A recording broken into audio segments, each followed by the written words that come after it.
Hi, welcome to the Lead Generation and Purchase Agreement Boot Camp. What we're going to be doing is talking about all the leads today, on how to generate leads for yourself as an investor, and what you can do with those leads to make money. Then we're going to be tomorrow. It's great to generate a lead, but what do you do with that lead? You've got to be able to put a purchase agreement together to be able to either purchase the property to rent it yourself or to resell it. We're going to go through the entire process of how to work with buyer and seller favorable purchase agreements, and also how to assign your purchase agreement to another investor. It's going to be a great session.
BPO agents, okay? So earlier we talked about REO agents. I like to call some people BPO agents, okay? That stands for broker price opinion.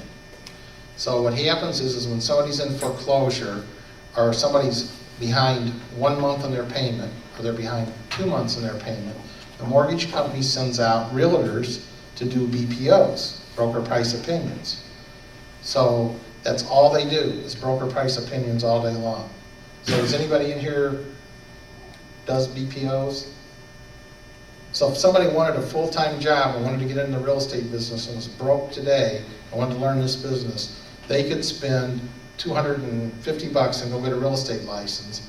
Then in this market, they could go get hired by an asset manager or somebody that manages the assets to do BPOs. And they would get paid $50, $75, and $125 for doing BPOs. And I have a good friend of mine that now is a REO agent, but he started out a BPO agent, and he was doing, a week he was making anywhere from $1,500 to $2,500 a week, looking at properties and doing BPOs. So you can get into this business, but what is he looking at when he does those BPOs? He's looking at people that are on their way to foreclosure. So those are great lead generators for you. Now, where would you find BPO agents? Real estate office. You'd go to, on the web, and you go to reonetwork.com, reonetwork.com, because that's where asset managers go to find BPO agents. Because if you want to get into this business and become a BPO agent, or you want to become an REO agent and handle foreclosed properties for mortgage companies, you put together a resume and you put it on the website, and then you tell them that you specialize, that you're willing to board up houses. Different ones say different things, that you've had, I've worked for this company, this company, this company, I can do a board up, I can winterize, I can do everything you want with a house. And I don't mind going out and getting a broker's price opinion for you. So if you can hook up with those people, they have access to everything that even he hasn't even gone into pre-foreclosure, because the people are behind in their payment, they're doing broker price opinions. It's just generating a phone call, and that's what he's doing. And I don't know if this is his only means of advertising. He has an aunt, and we talked about people, she's a major center of influence in the church. And his aunt has been cranking leads out very consistently. So, and to answer your question earlier, inside the mortgage business, or inside the real estate business on commissions, realtors cannot pay referral agreements. So you've got to go check out with a licensed person how you can do that. He could have an option in a property that he has to get paid off on. We could be using him for our mortgage, he's a mortgage person, we could be utilizing him for our mortgage business.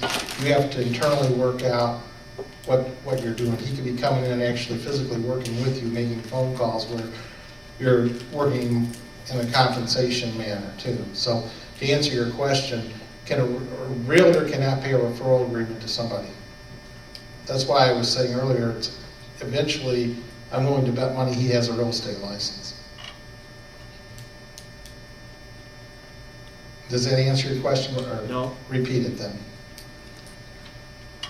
Somebody is advertising cash for your house. You Mhm. say that that same somebody, by putting up 300 signs, generated 6 listings.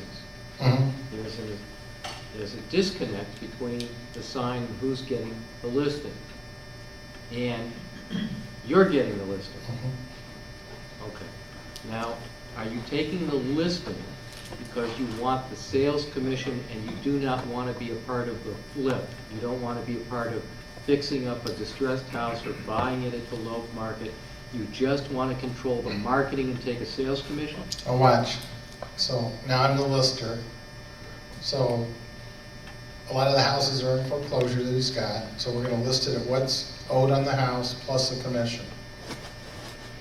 We're going to leave it there for a week.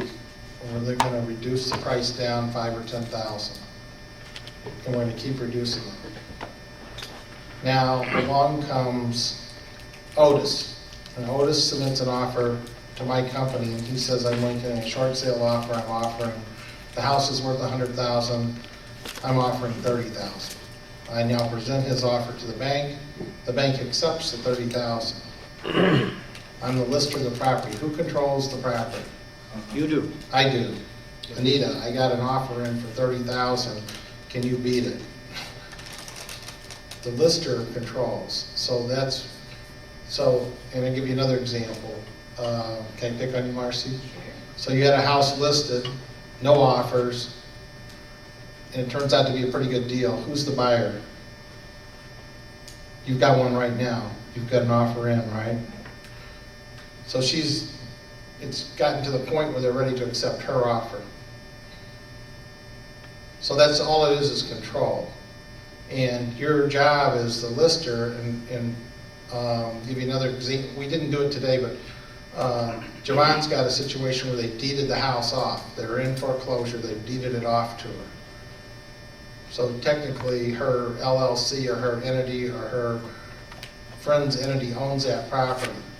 Now she's presenting offers to the bank and did exactly the same thing. And the bank's willing to take a short sale, or she wants to buy it, but she controls it because she's already got the deed to it. So she's 100% in control there. Question? A homeowner that deeds their property to you, Mhm. they're in foreclosure. We'll use that as an example. They are, They are. I guess that's the only time that might happen, if somebody's in distress, I would guess, yes? basically. yeah. Okay. What does the homeowner get out of this other than just do they just save their credit? Is that what's? They don't I'm not save sure their I credit. understand. They do not save their Well, no, it's credit. right, because they're already in foreclosure. So what does the homeowner get out of this? Well, I'm going to answer. They get out of See that? this? You're only looking for one kind of seller. Motivated seller. A don't want her. But if they're already in foreclosure, they already have problems, how can they get into? There's certain people that are in foreclosure, all they want to do is walk away from the house. They want nothing more to do with it. right. You ever have a business failure, you want to walk away? Do you have a bad relationship, you want to walk away? Yes. I'm trying to relate it to some other stuff. Well, it's a bad relationship and all they want is out. And they are willing to do it with her, and I would be willing to do it with her too, and even as a realtor, because I know that she would get the house moved. I know that it's better to have the house, if the house was in certain areas in Detroit, if you leave a vacant house, the house will not have a furnace, a hot water tank, copper plumbing, electrical box, or anything else left in it, all the light fixtures gone. So as a mortgage company, I'm thrilled that I have a realtor that's willing to put a tenant in that property while it's being foreclosed on, or trying to do a lease option, not trying, but doing a lease option. There's lots of avenues that she's got, or the fact that the house is actually listed with somebody, because as a mortgage company, I can't touch it. And she's got a vested interest in making sure that nobody's gonna touch that house. And as a realtor, I know that she, like, let's say you deeded the house off. So I know that there's gonna be, she'll have the electric on, she'll have it on talk radio, really loud. She'll have sheets or blinds over the windows. She'll tell the next door neighbor that they can park their car in the driveway. She'll give the next door neighbor $20 to watch it. She'll have a lockbox on it. She's going to be doing certain stuff. She's gonna have a switch that's set on a timer where the lights come on at a certain time. She's got a vested interest in getting that house resold, rather than just walking away from a house. And those are some of the kinds of things, and she's gonna put it out to 9,000 realtors. She's gonna put that house out on a website that's the most looked at website in the area from an investor standpoint. She's gonna send an email broadcast out to 4,000 investors. This is all the stuff she's telling that homeowner that she's willing to do, that wants to walk away. So she's a way better solution than what they had plans on doing. So they don't have a problem deeding it off to her. I'm gonna also, you're in pre-foreclosure, here's what I'm gonna do. I'm gonna try to do a lease option, get somebody to catch up your payments on your mortgage so that the mortgage is current. I'm gonna try to at least get the mortgage when it shows up on the credit report that it was a paid mortgage. So she's working to mitigate the losses for those people. You know, and in a pre-foreclosure situation, I can completely understand the advantage to them because you're getting things caught up. But once they're in foreclosure, I'm having the worst time figuring out why they really care, because they're already in trouble. I mean, there's a process they're going to go through, I realize, but what is the negative for the people that are already in foreclosure to just ride out the storm with the bank? This is great that you're doing this. So here's what's, they're not you. And see, you would not let that happen. So you're thinking like you think. You would never sell a house without getting a deposit. The people that call off this sign, I don't give any deposits to buy their house. And I used to think, wow, nobody would do that. But see, it's my thinking that I impose on the deal. So you've got to give up your thought process. They don't think the same way you do. Okay. And trust me, when you're in foreclosure, I've been in foreclosure, you're not thinking. They put that sticker on your mailbox, and then it used to be, I don't think this is the way right now, but it used to be the second the sticker hit the mailbox and it says that your house is in foreclosure, what that meant was it was published, the first publishing comes out. Then you have 40 investors, and they're all calling you, they're knocking on your door, and you think the entire world knows. So you walk out the front door of your house, you think all your neighbors know. It's like very embarrassing. It's something you don't want to talk about. You just don't come running out the door, hey, I'm in foreclosure. I got a great deal in my house, So it's like, and I was in real estate, in foreclosure, and couldn't think they have enough sense to list my house. And I'm in the business. You're not thinking like a normal person.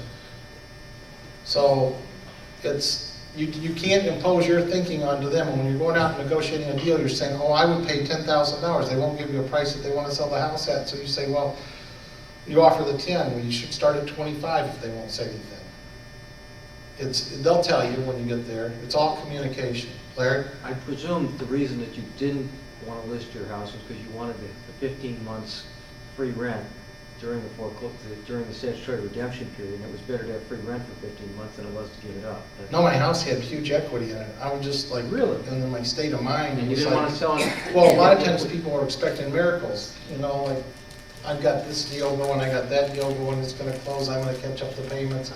Or I've got, I bought 45 lottery tickets. I just know that today's the day. I'm just saying that's the thought process. And what you can't do is instill your thought process on them, because see, you're thinking like you would think. They're not thinking like you. They're not their thought pattern. They don't need to have the purchase agreement read to them. They don't need 6 hours of explanation. They've already told you, I want out of this house. Where do I sign? I understand, Do you have any experience with whether or not a local number as opposed to the toll-free 866 number makes a difference on the sign? I think that, and you're in the city of Detroit, if you've got a 313 number, you're a bigger winner. Yeah. I think if you're in Oakland County, and there's no way for me to really tell that, and I have toll-free number out, it's something cash, I can't even remember the number. I have another number that says 313-999-LOVE. And also the 999 could be XXX, so in case this business gets bad, there you go. So I just, I don't know. You want a number that's easy to remember, I think, is what you really want. I was told that national speakers, they say that you're better off using a local number than an 800 number because people are in foreclosure are scared of a bigger company. They think this is like a huge company that's just gonna, bulldoze their house or whatever, it's like. Well, we're going to get into that. Actually, homemade signs are way better than these printed signs. I know it sounds goofy, but they get better results. And I can explain some other things they do too. If you don't mind, also another reason why people would deed out your house is because their homeowners sometimes are over leveraged, meaning the house is worth $100,000, they owe $98,000 on the bank. Now he can't sell it. The market is soft. He can't pay the realtor fee because you don't have any equity to pay them. So they just want to walk out. What I used to think, well, you can't get, you got to ask for what you want. So I never thought that people would just give you houses with nothing owed on them. But I also wanted to say too, the value, at least what I'm presenting to her is, okay, you've fallen down, and so there's nothing you can do. In fact, you're falling down state. Go ahead and deed me over your house. I'm helping you get back up. So she needs a house to stay because she's a foster mom, and she has a couple of kids that she's keeping. And so I say, okay, I'll put you in a lease with an option to buy. So I'm saying, look ahead. Don't look behind. Let me handle behind because there's nothing you can do with it anyway. So we can then offer her, I say, well, how much money do you have so that you could put it as a down payment on your next place? She says $2,000. Well, depending on the type of place she wants, and it's going to be nice because she stays in a nice area, then I could come back and say, okay, I'll give you an extra $1,000. So here's the situation. She can't do anything with the house anyway. So here's a situation where she's getting money. So I'm, could give her $1,000 or $2,000. That means a lot when you don't have anything. So now she has moving money. And at this point, it's like Mark said, it's about the payment. They just want to know, and ask her, what kind of payment can you handle? You can disclose to the bank that the people need, the bank's not going to let the people have any money, but they'll let them have moving money. Because the bank needs to get them out of the house to get the thing closed. So they aren't going to fight that on a HUD. And the other way that people do it is they'll do a separate addendum, and the people have some rare collectible couch or junk sitting somewhere, and they'll buy that rare collectible junk for additional money. So see. This example, Lori's, she said the couple can only afford to pay about $500 a month in rent. Would they possibly qualify for Married Lending's program? So here's the deal. They might, but what you really need to do is get those people with a mortgage person or somebody that can analyze it and say, this is what they can afford to pay a month. And then that person's going to be the person that designs where you put them. Now their credit could be messed up, and you could work with those people on getting the lease option program, but you'd work with them based upon what they can really do. So the first step is, as part of the people on your team, you need to have a mortgage person on your team. Okay? Okay. So that was what you're looking That was my for. first question, Yeah. or my first comment today, yes, okay. And I can give you a list of Thank some you. that I think Yeah. that are good, And then Pete's ready to work with you. So did I answer the question on the? But my point is that it's like you got to get in action to get results. So you got in action. So okay, so let's go to the next slide. I have no idea why I put bakery up there, maybe that's where I'm going to get the donuts. But I got a good friend that's got a bakery, and he's got all my, whoever you know that's in the retail business, and you can put your cards up there, and, you create like cards that can get handed out, like I buy cash, put them in like a holder that you would see in a hotel or something, where they put the credit card applications in, something like that.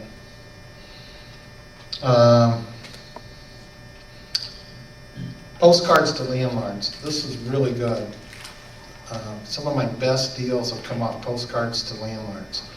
In the city of Pontiac, complaint, I take that back. So you go to the Building and Safety Department in the city of Pontiac, you give them fill out a Freedom of Information Act, you give them $2 or $3, and then within a couple of weeks you get a list of all the landlords that are registered landlords in the city of Pontiac. But you don't want to do Pontiac, it's really a bad market there. I'm joking. Okay. That's my market. Right. I got a question about that. So you said you took that, what department you took that to again? Building and Safety. And then this Freedom of Information Act provides you with the access of who the landlords are. I might have to ask Larry on that. The Freedom of Information Act, you can, if the city doesn't have to give it to you, but anything that's, I think, of public record or something, that they have to give it to you, so you can serve them with the Freedom of Information Act, and they have to give it to you. You can go to the city of Detroit and say, I'm here, and I need a Freedom of Information Act for all the registered landlords that have water affidavits. They can Yeah. charge you the reasonable processing fee for creating the list and for doing the photocopy. Yeah. And there it was pretty reasonable, so. So now we got our list of landlords, right? So then we did a postcard mailing to them. And there's some samples in your handouts there of those postcard mailings. And it just as a postcard that I buy houses for cash. Are you tired of dealing with tenants? I'm interested in buying a house for cash. One of those postcards went to the electrical building inspector for the city of Pontiac that owned rental properties, who I know. And I couldn't believe the guy called me up. I'm not going to say his name. His initials were CT. So anyway, he got the postcard and he called me up. And he did not realize that property values in the city of Pontiac were like majorly increasing in price. So he said, this is what I want for my houses. And I said, yes, we'll do that. And I had them sold and closed, and we did like a $20,000 profit. We didn't do anything. All we did was we signed a purchase agreement with him and then assigned it over to another landlord who closed with him, and we made 20 grand. So it works. And where you put yourself is where nobody else is. So you're doing a postcard mailing out, and then you can do another postcard mailing out because nobody's mailing those landlords. And nobody had approached him. And that was a great deal.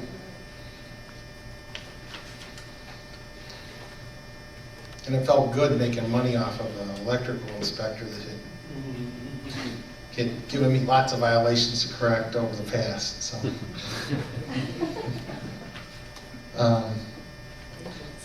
Jail. Not recently, but we have closed deals at the jail, and there's motivated people in the jail now.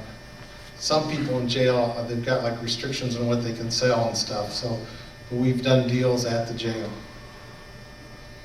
And I guess you can't take smokes there to do deals, but I mean, you can. Can you take donuts? What? Can you take donuts? Donuts, I don't know. Are you talking county jails, or are you talking? County about- is where we did it. Okay. We actually did a closing at the county jail. I don't know how we did it, but we did it. The title company went out there and they let it go down, so. But I've had a lot of, when you've got like signs up like that, I've got people that are just getting out of jail that had a lot of rental property or had property and it hasn't been handled while they were away, so there's motivation there. So I guess the point is when I say jail, if you know people that would be handling those people in jail, such as a bail bondsman, and some bail bondsmen take mortgages, they would know the different people that are motivated. Multi-list service. And we talked about that earlier, the MLS. If you have a relationship with a realtor, you can go in and do a word search. So if you're just farming that consistently, shooting your offers out, you will get deals. And the offers don't need to be complicated offers, just letters of intent. I have a client who's interested in buying this at this price. It's just farming. You'll be dumbfounded. So other realtors are actually a great resource, because if you're a retail realtor doing houses in Bloomfield Hills and somebody comes in and knocks on your door that's got a rental property downriver, are you going to take that property? Are you going to remember the person that's been calling you all the time for those kinds of properties, that's working with investors? They'll do a referral agreement back to you, or they'll refer them back to list the property with you. And the lister's the one with control. So, Department of Natural Resources is the next item. It's DNR, so all properties in the state of Michigan, if you don't pay your taxes, or if a property's lost for some reason, they revert back to the state of Michigan, or they revert back to the city. But the ultimate person, if the city elects not to go after, or the county elects not to go after the property, the Department of Natural Resources handles the property. So they hold auctions regularly on those properties. I used to go to all those auctions. That's how I used to buy my properties. And one year we bought like 48 houses, no, I'm sorry, 18 homes at the auction.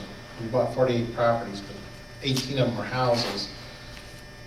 And what happens is those auctions, you don't get clear title, or sometimes you have to go in and do what's called quiet title, or everybody in the chain of title to clear the title, because some of the title companies won't accept the foreclosure process that the county or the city's gone through. So it's if you're a new investor, I would say stay away from that stuff until you're really experienced.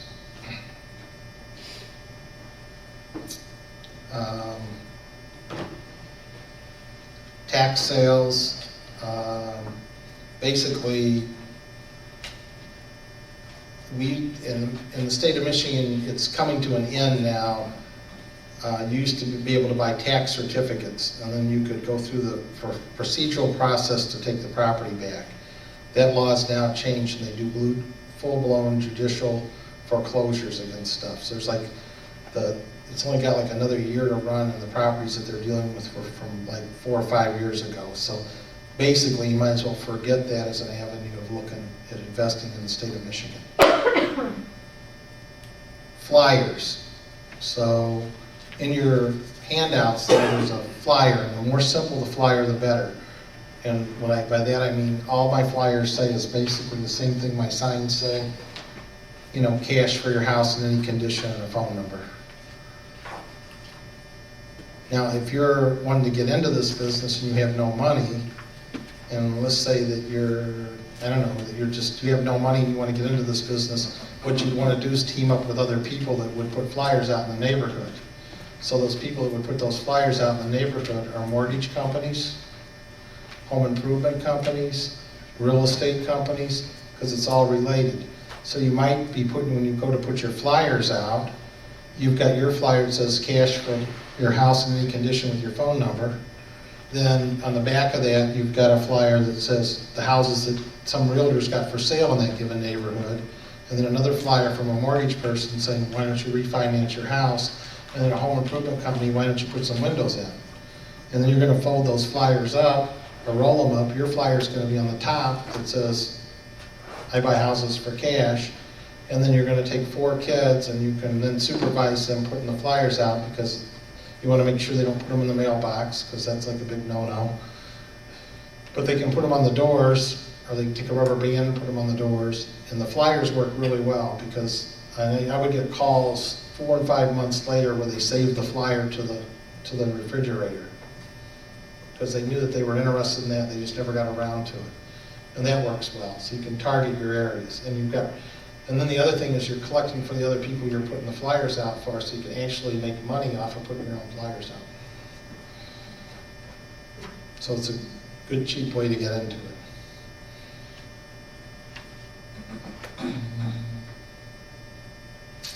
got to really watch if you hire kids to put flyers out, you've got to work with them. And you're like, and it would cost like, in 4 or 5 hours, we could put a couple thousand flyers out. And you just, where they would work the streets, maybe 1,500 flyers, I can't remember, it's been a while. I haven't done it in years, so, but it worked. Out of all that you're talking about, Mark, what is it you do now? What worked the best? What worked the best is what I got arraigned 18 times in the city of Detroit for, and Inkster, and that's putting signs on poles. And it's against the law. But I got carried away. I put like 6,000 of them out. And then I got a call one day and they said, take the signs down or we're gonna come get you. And I had no idea where I even put the signs up. So, much less, you know, that was like mission impossible. So, but that works the best, and that's, you know, and it still runs rampant for some. Now you can put signs on, like I said, on vacant houses or, you know, you don't get in trouble for that. But if you do damage to the property, you could get in trouble. One time I had my son put a sign on a house. He drove big long nails through it and broke out the brand new windows behind it, the vinyl windows. And so then I got a call. And you know, when you go there, it's kind of difficult to say, well, that. So you have to use a lot of common sense. So signs, flyers are good. Magnetic signs, well, let's go down a little bit more. The next one, sheriff's sale. I'm going to say don't do that. That takes a very deep-pocketed person to go to a sheriff's sale and buy.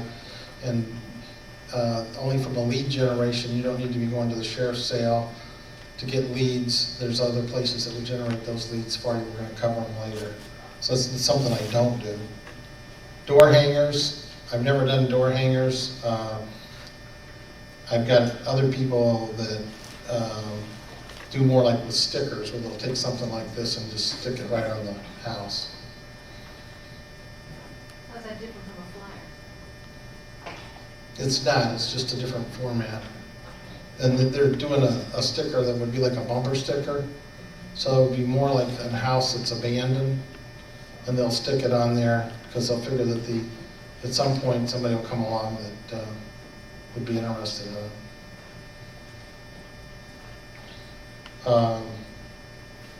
Magnetic signs is probably one of the best and cheapest things you could do. And does anybody know if on the magnetic signs, if you can get those through supercheapsigns.com? Okay. If you're going to get these kinds of signs, you want to order them through supercheapsigns.com. These are $1 a sign. Your minimum order? 100. 100. You said super cheap. Supercheapsigns.com. I've never had anybody tell me that they found better, and they'll send you a sheet where you send it to them and you okay the number and the layout and stuff. If they goof up on that, they'll take them back. So, because I've experienced that. I think they're a little bit smaller than that. No, that's where these came from. Really? Yeah, it's like 12 by 18. I don't know. Then if you're going to put the sign on a pole, you'd go a nail here, a nail there, a nail there, a nail there, a nail there. It takes a bunch. And you would have them preset your nails ahead of time, like for roofing nails. And you'd punch the nail through so that when you put the sign up, the nails are already placed and you can just pound them in with a hammer. Does that cost more That adds cost to the sign, but it's going to stay up. for presetting the nails? How much does that add? Oh, no, you preset the nails Like yourself. yourself. Just Yeah. have the puncture hole there. They just, You're the driver, I'm the nail setter. you're gonna give me 8 seconds to put my sign on the pole and get back in the car. So it's an aerobics thing. So, Hey, Mark. If I want to put those on some vacant houses, where's the best place? If it's a brick house, what's the best way to get it off the house or put it on the wall? I'm not gonna give, first of all, that's your decision. I guess if they had a post out front or something, you could tack it into. It's up to you. I mean, you gotta suffer the consequences if you go into private property or do damage or something like that. What's the best adhesive for? Just stick it in the yard. I mean, it's just yard sign? Gary, you put yard signs up, right? You know, you stick in there, into those signs, or corrugated signs, just stick it in the yard. He puts it in the yard. Right. If you put it in the media, you get to meet the Department of Transportation. That's another conversation. That's your sign set up, No, they're a bucket piece, so. Mhm. Where do you get that? It's probably the same place that does the signs. How you doing? You just got here. So, here's another way. Sign companies. Does anybody in here know Brian Phipps? Brian Phipps? He's like unbelievable. He has a big jacket that says I buy houses for cash on the back. He has a hat that says I buy houses for cash. The side of his van says I buy houses for cash. At a bench in the city of Detroit, they went out of business, so he bought all their benches. So now all the benches say I buy houses for cash. And, you know, go to the shelter and buy jackets for everybody in the shelter that say I buy houses for cash and put them out. They'll be everywhere. Those hats aren't free for preferred investors, are they, Mike? No, it says REI Club. You can call them, they'll probably ship you one. That's a real estate website. That's the way they're promoting their website. If somebody wants to write the letter, you can write them, they'll probably ship a bunch of them. If you want to promote their website. Oh, okay. Can I say one thing about my signs? I do use the 800 number, and I'm getting a decent amount of calls, so. That's good to know. Where do you have yours, what areas, like what communities? Downriver, parts of Detroit, River Rouge. Okay. I don't have that many out. but- Okay. Now, are they people in foreclosed situations or just? Everything. Yeah. Okay. And when you put that sign up, you're getting calls from everybody. The police, the building department, the road commission. I mean, everybody's gonna call you. But that's good, then you can have a conversation. Remember I had police up there earlier? Now you can see if they got any deals, right? It's a chance to talk to people. I've been waiting for you. Yeah. Let's have some bill. And they'll tell you how they're gonna arrest you. We're gonna call and say, we have a house for sale, and you're gonna show up there and they arrest you. And I don't know, is that entrapment? I don't know. So, anyway, signs, billboards. Do you already own some property? We went and formed an LLC. It's either We Buy Houses for Cash or something like that. So now your real estate company's name is We Buy Houses for Cash LLC. So now you start listing properties everywhere. So We Buy Houses for Cash LLC, and it's got the phone number and then the house for sale. So that's another way to generate incoming calls. You could go out and option property on major arteries just to get your sign up. The for sale sign, but it says We Buy Houses for Cash. It's a motion to get you to commit a crime that you normally would not have committed, but for their inducement.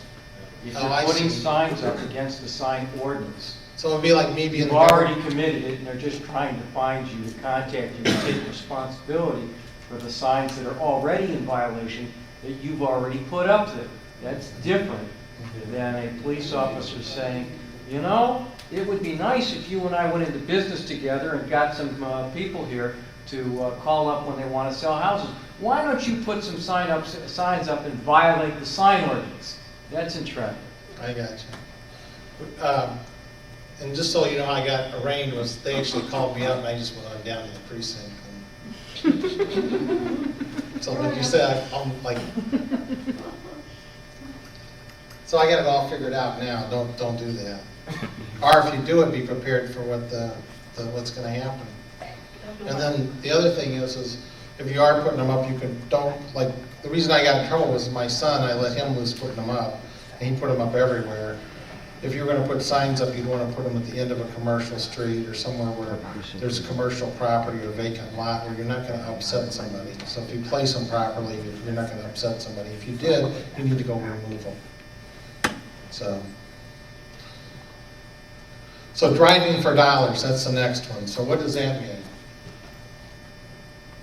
It's real simple. When you're going down the road and you see a vacant house, write down the address, then set up to send a letter or leave a door hanger or do something to cover it. And then the next one is like shirts and hats. That works very well. And Brian Phipps will testify to that. He has people approach him all the time. He wears the clothes and they're coming up to him and he puts more deals together. It's just unbelievable. So Is that someone local? he's downriver, but you'll see his benches are all over. They're yellow and they say, I buy houses, if you're in Detroit, I buy houses for cash. Don't forget trying to look fashionable. You gotta wear the clothes all the time. Well, you can get really nice clothes if Yeah. I buy houses for cash. Right? Yeah. I thought about sponsoring the guys at the corner, with the back of their shirts that say, sponsored by I buy houses for cash.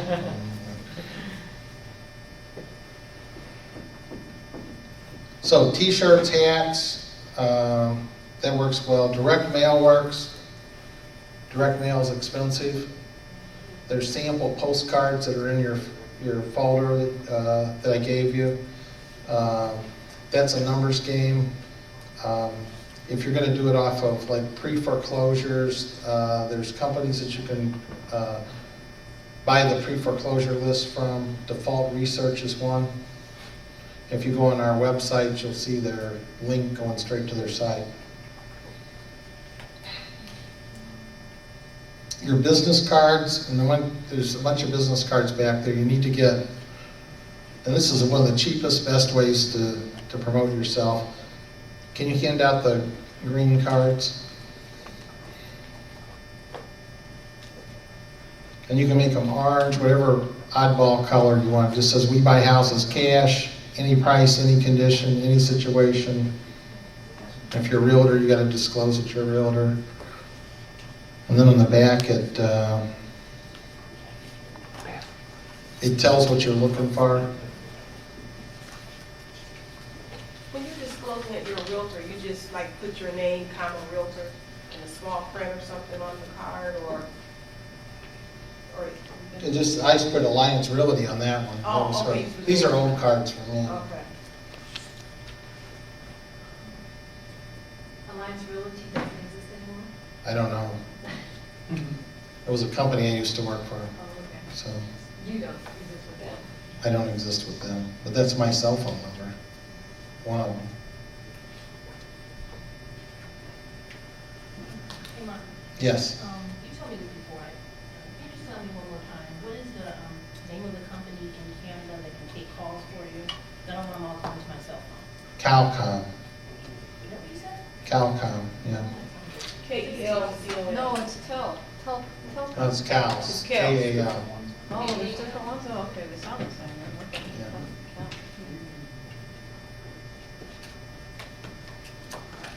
So the IRS, has anybody bought property from the IRS? Have you? No. I've been to seminars where people bought it. And it's available, and you could,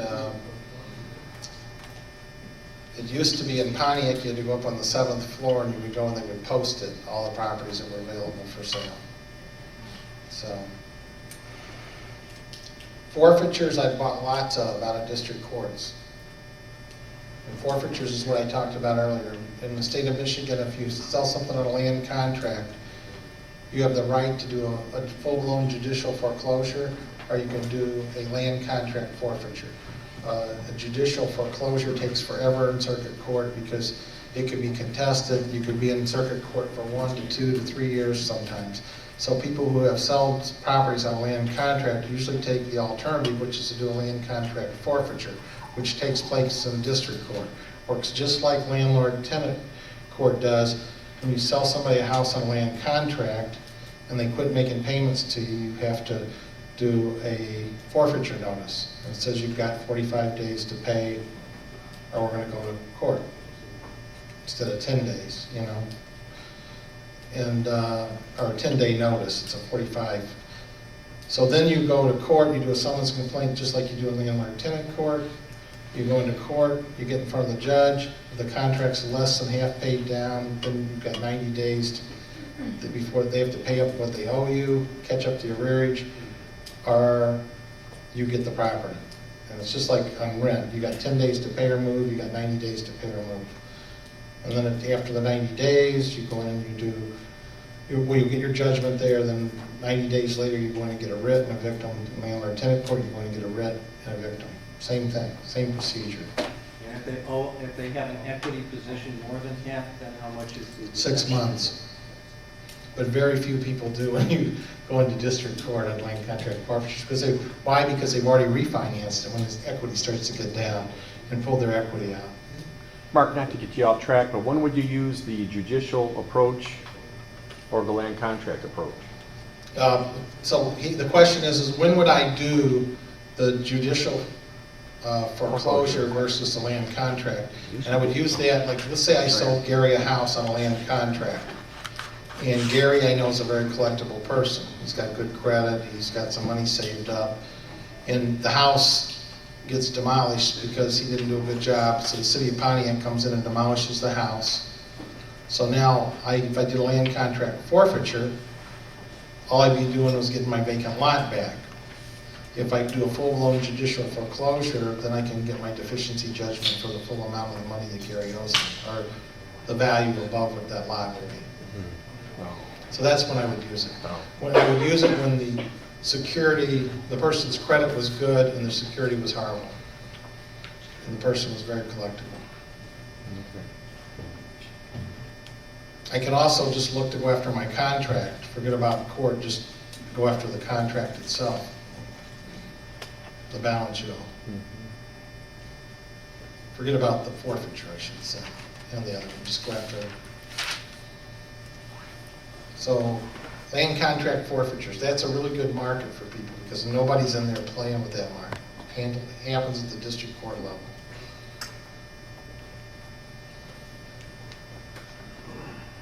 Probate. So the one preferred investor we had that did that, she did really well, and that's all she did was focus on, she had a telemarketer that called attorneys that handled probate, and she was getting some really great deals. So if you want to go focus on something, that's a great area to focus in. Demolition list, we talked about those earlier. Richard, have you ever bought anything from a demolition hearing? Oh, yeah. So do you see he's familiar with what's going on, he's in the mix, he goes to the hearings, and have you gotten some good deals? Absolutely. Most of them they just give them to you.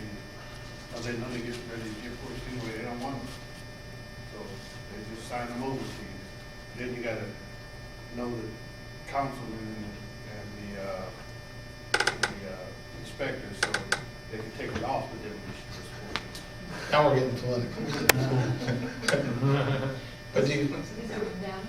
they're condemned, they've been ordered demolished. So now let me ask you a question. If the house has been ordered demolished, do you think banks are used to dealing with situations like that if they're in foreclosure? No, they're majorly motivated too. I've had houses knocked down where I had permits pulled on it with the city and the house is in almost 100% rehab. The city by accident knocked it down anyway. Now I've got great recourse to go sue the city, but have you ever sued the city? I mean, so that's what I'm saying, that sometimes they're already got their wheels in motion or they've got their emotions up. So you're better off, but as a bird dog, finding one of those deals, tying them up, and then taking them to somebody that's in the city already doing that, that's got the relationships, is a great product to sell to those people. So you just lost that money? Oh, yeah. Yeah. I had a house that was torched, absolute arson. I had the arson investigator show up at my office and said, this house has been torched, you're under investigation. And then he says, and I said, well, I didn't have an insurance policy on it. And he was like, okay, you're an idiot, and left. So that's called an idiot's policy. So I'm just saying that, yeah. You didn't have insurance? No, I've had lots of experiences where I've lost money by doing stupid stuff. I should do a stupid seminar. Spend the entire day talking about What are some stupid other stuff. things you learned? Get insurance, what are some other stupid I things? can't rehab 80 houses simultaneously. Okay. I can't do that. I've, getting out of my area, like we have a house right now in Deckerville, but that's the guys that blew up the federal building. Yeah. Up with it, and it's sitting vacant, we're making payments on it. It's pretty far to drive there, and so getting stuff outside of your room or your farm area, you really need to take a close look at that. Hey, Mark. Rental properties, one time I bought like multiples, like I was like lost good hog wild buying 4, 5, 6 units. And there was a program at that point called General Assistance. If you were a single person and you had an efficiency, you could live in it. They canceled the program. That's what I had. And it was like, I didn't have tenants anymore. So then he had to convert those into single families or whatever, that was a nightmare. I can remember coming to my office and having like 30 tenants in my lobby all going, so that was like some learning experiences. I only had one person I ever threatened or chased, and it was, the guy got me so upset, I actually physically got up from my desk and chased him out of my office. His name was Frank Perfetti. And I got outside with him and he says, you don't know who you're messing with.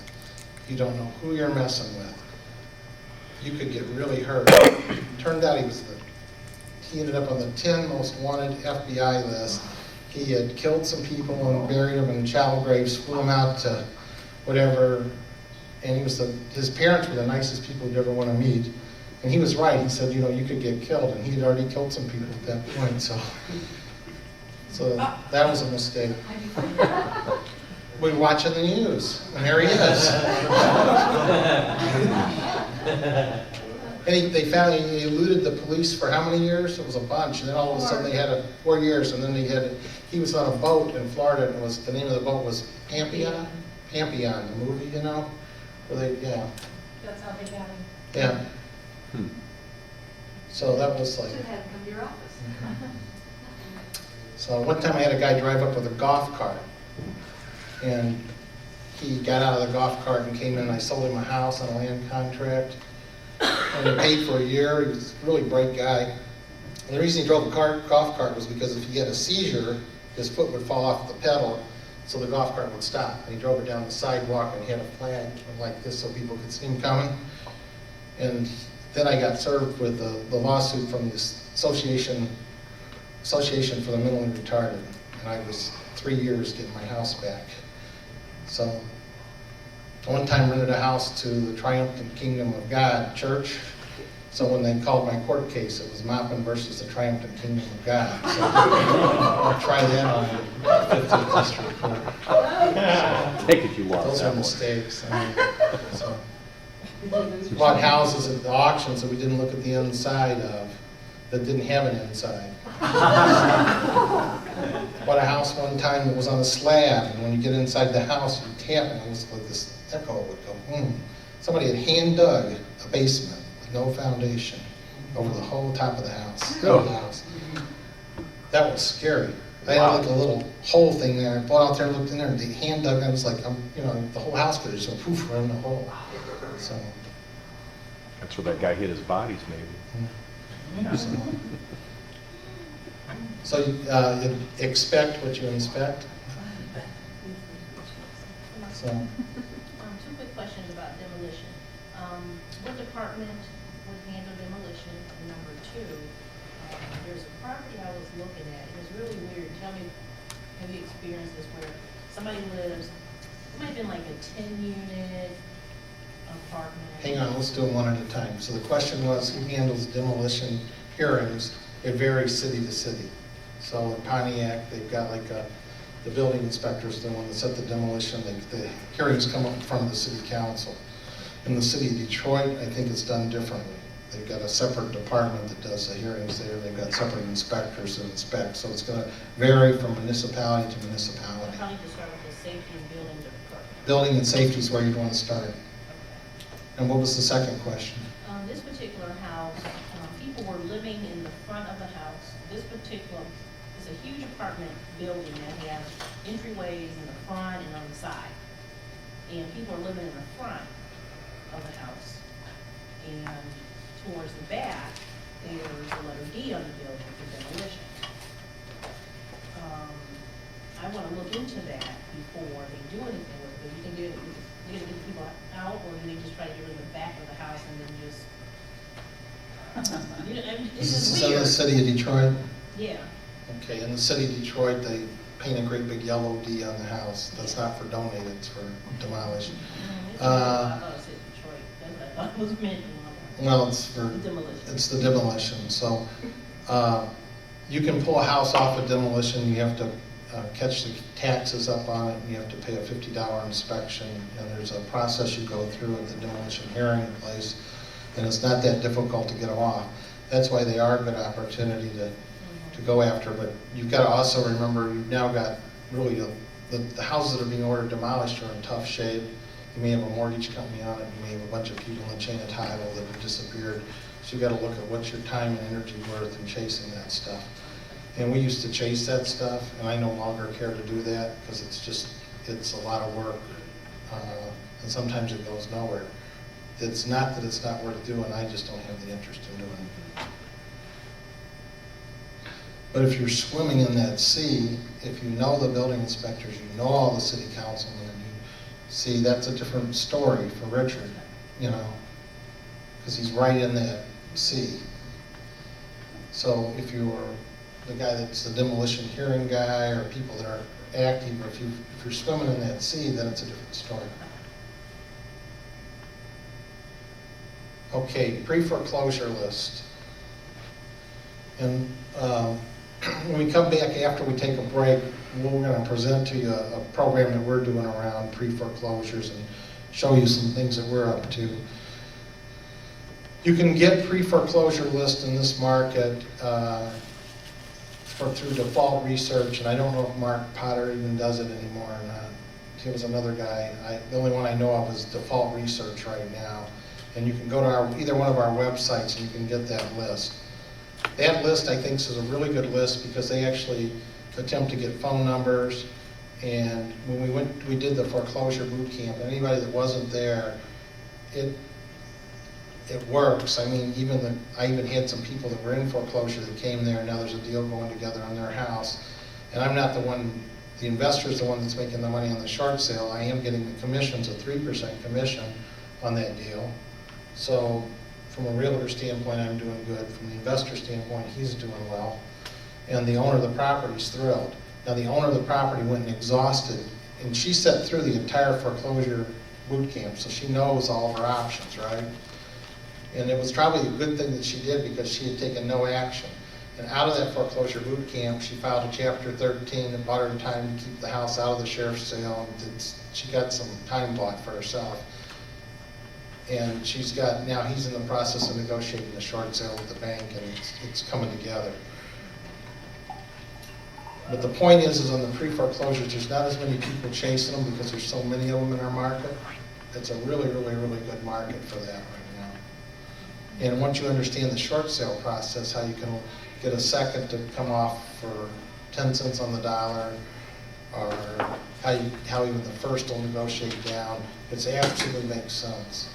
Why don't we redo the foreclosure seminar? It's recorded and you can buy it. Cool. It's the most nauseating thing because it's me sitting up here talking to you and you're at home watching me on TV, you're going crazy. So, but I'll repeat it in another year. I don't know. Oh, the tape, you guys paid $139. I plan on going on the internet and selling it for like $1,200. Because that's what it stacked up to with the competition, so. Maybe I should be in the video, and I can market. You could have a big hat that said I buy houses for cash and your phone number. So, yeah, I'll repeat it in a year, but it's, you know, it's some of the people that were in here, you know, I don't know, what you guys get out of it? It's very good. I mean, the information on it is really helpful. If you don't understand the process, that's what you need to see, basically. Yeah, well, Good. and I've generated a deal out, you know, just taking the classes 2 or 3 weeks ago. Yeah. And you've got a deal. So it was really very informative. And I'm a realtor, and it's just the education you're getting in terms of now I won't look at a situation where I can't do anything with it because they've overmortgaged the house or they have all these liens. Now, for the average realtor, they're going to turn that away, and then I could come in as an investor and as a realtor. So I could get paid on both sides. So very valuable. So I feel like I'm way ahead of a lot of agents, or as an investor too. Has anybody else done anything since the foreclosure boot camp? Who was there? Raise your hands. Okay. So there's people you can ask questions on. So, did anybody buy the list to start chasing? All right, so are you doing it? Yes. I'm calling them, not getting any good responses. I've also bounced it against Mark Potter's list. And it's just a lot of names. It's a lot That's of what Mark said Wednesday night. He said he bought the list, and it's a huge list. So I wouldn't mind partnering up. I'm going to call him partnering up with somebody so we can split the list or something. And, look at a deal. Okay, well, so if you've got a big list, don't worry about the big list, just chew it one by one time. Okay, so how many phone calls have you made out of that list? I'm going to say about 30. And then out of those, because I'm a gonna, lot of no answers, a lot of no, we got it handled, a lot of hang-ups, answer machines I don't talk to. That's about it. okay, and are you doing mailings to them? No, but because I'm gonna start doing it. What are you saying when you call? Saying my company, my boss sent me to talk to you about your house in Preforeclosure. And then at that point is where it seems to start to go down. Some start to get very defensive. And just those, I try to say, hey, I'm here to help you out. I'm here with a position or information to help you get out of that situation. And So why don't you do this, not either tonight or tomorrow after the thing, bring phone numbers, we'll sit here and call people. okay. And then, like, whatever you're doing, if it's not working, you need to try a different approach to it. And anybody where you've talked to them and they said, I've got it handled, you need to ask, is it all right if I check back to you? You know, we've got a lot of solutions. My partner's been through foreclosure, that would be me. So we've got a lot of good advice on what you can and can't do if you want to hear it. And just maybe so something's off inside the approach. You just need to keep retrying something new, because when we were in that class afterwards, we made some phone calls that evening, and you stayed, Javon, the guy that was in there, Dave Heeb, the one that we called on, he already had an appointment with him. The guy was deeding his house off, or was doing the deal with Dave. He was like totally thrilled. He just actually was always going to come to the mega event.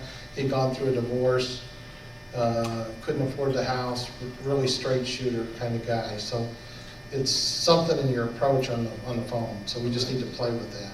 So who else was it that's done something out of that where you've gone? I know you have, John. So there's like some living proof. People come to a seminar and 2% are going to go do something with it. So it's like, And it's great, I mean, I'm glad to give the knowledge away, but the only way that this business happens is in taking the actions. It really does. Now, I want you to know that it didn't go smooth for Javon. She called me at least how many times? Like 5. 5 times doing the paperwork. Now, what do I do next? What do I do next? But I guarantee you, the next time she goes out, that'll go way smoother. Gary's out doing deals. When he first started doing the deals, my phone was ringing, he's asking questions. So I know, I know who's going out and doing the deals because you teach a seminar, because you can't come to something like this and then when you go to do it, not have a lot of questions on how to take it all the way through. See, it's okay for me to go out and do lead generation on that because my wife won't shoot me. But if I'm going to go take control of a property like inside ownership and risk, I get shot. So like I got the freedom to play in this market, and you can really play in this market. I mean, it works. Kevin Harbor's not here today, but he's doing this, and now he's the guy that went through our preferred investor program, but in the last few months, you have to talk to him in person, but I know that it's in excess of $100,000 he's made doing this business, so it's a good business. And one of the things he did with site partnership with me is he's been finding worn out landlords and referring them over to me, and I've been doing package deals on their houses, and like on 6 houses, he made like $1,500 a deal, but he did nothing except call me every few days and say, how are we doing? How are we doing? So that it works inside. There's people in this room that will work with you to put deals together. So, okay. So what's our next item is probate, demolition. We've got through. Oh, the pre-foreclosures. If the time allows for it, I'll come back to pre-foreclosures and we'll spend some more time on it. And we'll talk about it after our next break. Freedom of Information Act. You need to use that anywhere you can, or you need to get a list. You need to find out what the cost is to get the list. But if you wanted to go to Inkster and get a list of all the landlords there, or whatever, whatever your target market is, you can use that to get information. It works. Landlord list, I joined the Genesee Landlords Association, and I called them up and said, can I get a list of all the members and their email addresses? And they gave it to me. So I added like a lot of people onto email and other things that I could talk to. So it's like you just got to ask. And then the way you get the landlord list in certain cities is through the Freedom of Information Act, and then you got to do a postcard mailing. HUD and VA properties. Has anybody experienced those? Okay. Years ago. Real quick feedback. What about your experience with HUD and VA? Oh, that was a long, long time ago when it was more lucrative. Okay. Okay, got it. I used to represent the VA. They had a specialized program they did in Pontiac, and they made us gave us the brokerage for the VA. So I'm real familiar with that, and I've sold a lot of houses on VA. It is not, in my opinion, a good thing for investors today because the houses, they want to sell them to homeowners, they're top dollar, and yes, you can buy them right. And HUD's the exact same way, they want home ownership. Was yours a good experience? Well, I haven't had a personal experience with one house, but just trying to acquire a HUD home for a reasonable price as an investor is almost impossible. Right, and the only reason I want to fix their price at, whatever, 80% or whatever it is, and the house is completely trashed inside. Maybe you add up the amount of repair costs it has, it takes you to full retail price. There's no buying it, you'll lose it if you sell it to an investor. You're going to lose money. So that's a pretty accurate description, in my opinion, of HUD. But all new investors that come in, they're out chasing HUD and VA foreclosures. So like I'm getting on our website, we're creating a special list for HUD homes where they can go on and look at them and come back to us. The only thing we're doing that for is to be able to track the investor, to be able to talk to them about real product. And we'll sell them a HUD house if they want one, so. The next slide is on FSBOs, which is for sale by owners. That's the realtor slang term for that. So So anybody have experience with FSBOs? I find them incredibly frustrating, and has not been a good product for me to chase. How motivated are they? They're not. So that's the reason. So if you're not dealing with a motivated seller, it doesn't work. But what I do is like, you know, you teach these lead generation classes, so then what I had is like somebody goes to the class and they ride up and down the street and they find every FSBO they can find and they give them to me, and then I get to experience what it's like to deal with FSBOs. So it's like not a good experience. Not even from a listing them standpoint. Even with lease options? Pardon? Even with the lease options? It's not, I never got that far. It just, for me personally, it wasn't a good experience. It doesn't mean that it isn't. And when you're a realtor, they tell you to go chase FSBOs and to get them as listings. And this is the process that you would go through. I find that very, very frustrating process compared to this. Yeah. Okay. How about getting them to do the advertising agreements? Have you noticed that the people who at least sign up are for sale? I never attempted that. Okay. Sorry, what was your question? About the advertising agreements where basically they can just post their house on this website and they'll have to pay a fee when the house sells. Okay. So, I had about 2 or 3 experiences in the past, and each owner, their issue is they don't want to pay anybody. They want to do it all themselves, they'll get frustrated, and So yesterday I followed up with one of them, I said, hey, how's it been going? Because, he put up a sign like 2 years ago. So I just called because I have new information that I can help him with. He goes, well, I got water damage in the roof, I'm trying to fix this, and I went for insurance money. And I'm thinking to myself, well, you could have listed the property the way it was and had somebody else repair. I just listened to him. I'm gonna come back to him again, next week and just propose to him that, once he gets the house established, let's make something work, because he wants to move, he's being frugal, and nobody's buying houses the way he thinks they are. But it is frustrating working with them. So I got it. So her experiences have been frustrating working with FSBOs too.